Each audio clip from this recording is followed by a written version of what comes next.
पूरे देश की है, पूरे मुल्क की है, जो वातावरण बना है, जो एजेंसीज़ को लगातार एक सिस्टमैटिक तरीके से खोखला करने का काम किया है, जो इंस्टीट्यूशंस हमारे देश के 70 साल से जिनको सिंचित करने का काम अलग अलग सरकारों ने किया, इस 10 साल में इस सरकार ने उसको बिल्कुल खोखला बना दिया है।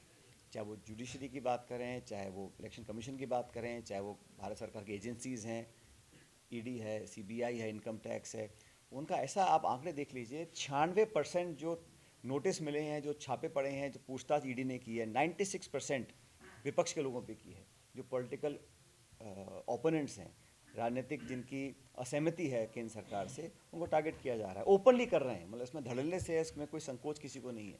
ये सब बातें भी इस देश का नौजवान देख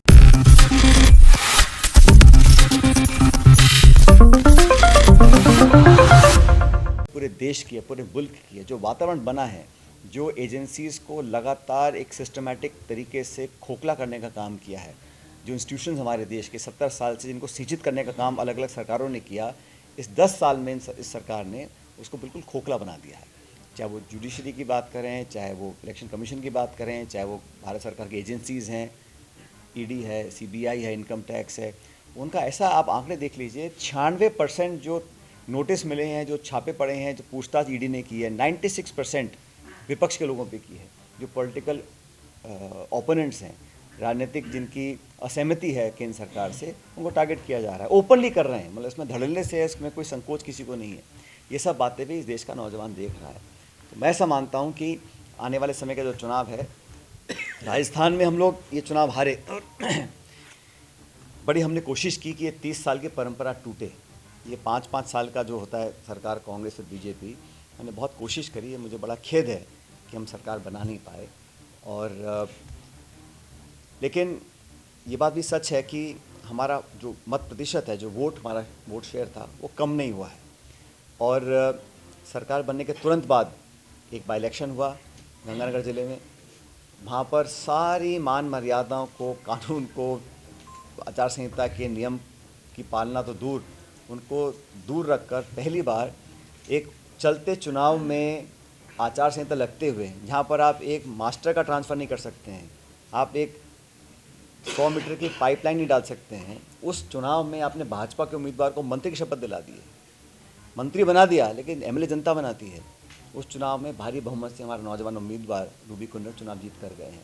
तो 3 हफ्ते के अंदर अगर जनता भाजपा को आईना दिखा रही है, इसका मतलब ये है कि कोई भी दल, कोई भी ये ना समझे कि जनता हमेशा से हमारे साथ रहेगी, हर कीमत पर रहेगी। तो पब्लिक में, जमहूरियत में, लोकतंत्र में जनता जनार्दन है। और ये जो उन्होंने शुरू में आईना दिखाया है सरकार को, ये उनको मजबूर करेगा अपने गिरेबान में झांक कर देखें। सरकार बने महीना भी नहीं हुआ है, और क्योंकि सरकार अभी बनी है, तो मैं आलोचना नहीं कर रहा हूँ, लेकिन जो संकेत मिल रहे हैं, जो आपने नाम बदलने शुरू कर दी योजनाओं के, बच्चों की नौकरी आपने ख़त्म कर दी। मैं कल जयपुर में धरने पे गया था। उन 5,000 लोगों को अगर आप नौकरी से निकालना था, तो आप कारण बताते, आप बोलते इसमें ये कमियां हैं, या ये स्कीम गलत है, या इसमें इसके मापदंड अलग हैं, उनको नोटिस देते, उनसे सवाल पूछते, उनसे कुछ कार्रवाई करते। आपने एक कलम के लाइन से उनको नौकरी से निकाल दिया है। तो मंशा ये है कि कहीं ना कहीं इसमें प्रतिशोध की भावना भी है, और नौजवानों को नौकरी देने का जो बात भाजपा करती है, उस वादे से मुकर गए हैं। आप नए अवसर कहाँ देंगे? आप जिनको अवसर दे रखे हैं, सिर्फ ये बोलकर कि इस योजना का नाम राजीव गांधी के नाम पर रखा था, प्रतीत तो यही होता है। ये बच्चों ने मुझे कहा जब मिला उनसे कल। तो सारी बातें जनता के सामने हैं। लोकसभा के चुनावों के लिए हमारी तैयारी हो रही है। कल लगातार 2-3 हमारी मीटिंग्स हुई हैं, प्रदेश इलेक्शन कमेटी की, कोऑर्डिनेशन कमेटी की, सब नेताओं से चर्चा की है। अलग अलग लोकसभा क्षेत्र से हम फीडबैक ले रहे हैं। और एआईसीसी ने भी ये कहा है कि समय से पहले हम अपने लोकसभा के उम्मीदवारों के नाम डिसाइड करें, ताकि चुनाव प्रचार का हमको पर्याप्त समय मिल जाए। तो इन सब बातों पर हमने जयपुर में चर्चा की है, और उदयपुर में हम सब, हमारे दोनों शहर जिलाध्यक्ष साथ यहाँ मौजूद हैं। संगठन पूरी तैयारी में लगा हुआ है। और मैं मानता हूँ इंडिया अलायंस का जो परफॉर्मेंस रहेगा, देखिए, क्योंकि इस बार हर पॉलिटिकल पार्टी सीट ज़्यादा चाहती है, तो हमारे जो इंडिया अलायंस के पार्टनर्स हैं, हम सबको भी कहीं ना कहीं थोड़ा गिव एंड टेक करना पड़ेगा। और वो नेगोशिएशन चल रहे हैं। तो संभवतः इस बार कांग्रेस पार्टी शायद उतनी सीटों पर ना चुनाव लड़े जितनी पे हम 2019 में लड़े थे।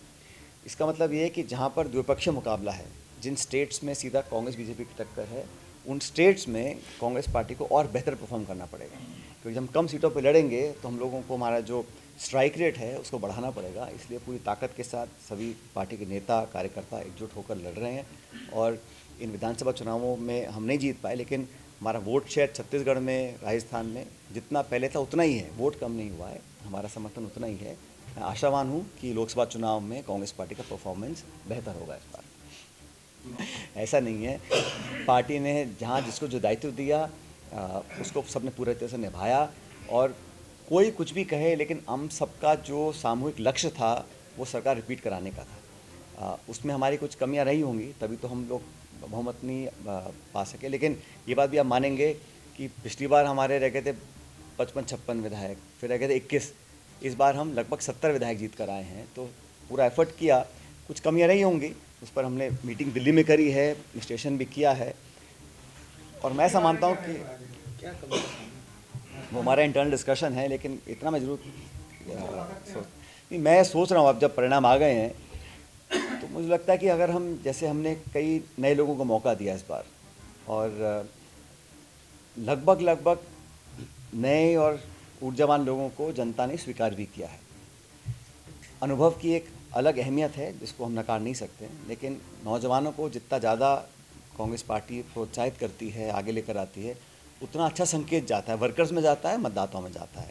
उसके अच्छे हमको रिजल्ट भी मिले हैं, और वर्कर्स भी इस बात को मानते हैं। मैं चर्चा कई लोगों से की है, अगर हम कुछ टिकटों में बदलाव करते, अगर हम कुछ नए लोगों को और मौका देते, तो शायद हमारा परफॉर्मेंस और बेहतर हो सकता था।